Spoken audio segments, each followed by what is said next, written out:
সম্মুখে কমিটির রিকোয়েস্টে একটি কালাম পরিবেশন করছি, তো আপনারা মনোযোগ দিয়ে শুনবেন। আমি দুনিয়া হতে চলে যাব, মাটির ভিতরে ঘর বানাবো। আমি দুনিয়া হতে চলে যাব, মাটির ভিতরে ঘর বানাবো। আমি নবীর প্রেমেতে ঘুমিয়ে যাব, আমি নবীর প্রেমেতে ঘুমিয়ে যাব। মৃত্যু শান্তি সুধাই জীবন কাটাবো। আমি দুনিয়া হতে চলে যাব, মাটির ভিতরে ঘর বানাবো। আমি দুনিয়া হতে চলে যাব, মাটির ভিতরে ঘর বানাবো। সেই কবরের মধ্যে আমাদের সঙ্গে কি ঘটনা ঘটবে কবি ছন্দের মাধ্যমে লিখছে, শুনুন। কবরে আছে দুই ফেরেশতা, তারা চিনিয়ে দেবে আমায় রাস্তা।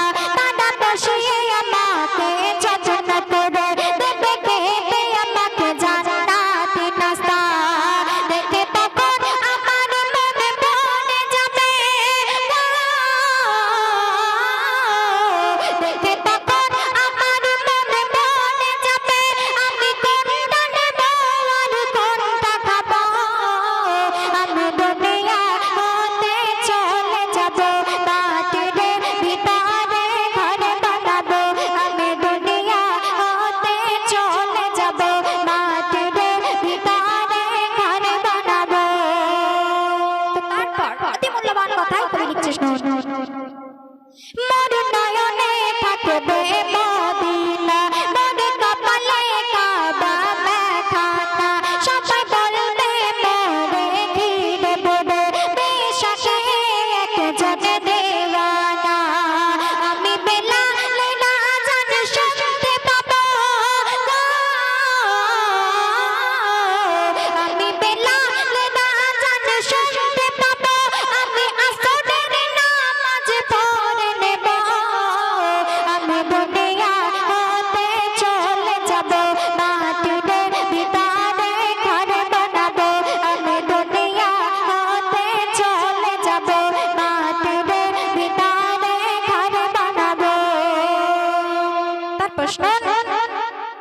আমি ছিলাম বলে নবীর গোলাম, তাই সবাই এসে মেরে দিচ্ছে সালাম।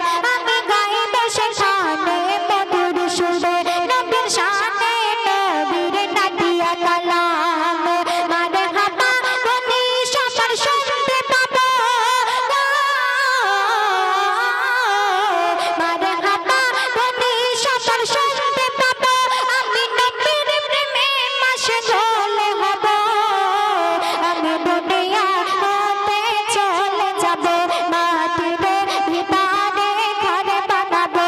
আমি দুনিয়া হতে চলে যাব, মাটির ভিতরে ঘর বানাবো। শেষ ছন্দে কবির নাম শুনুন। এসে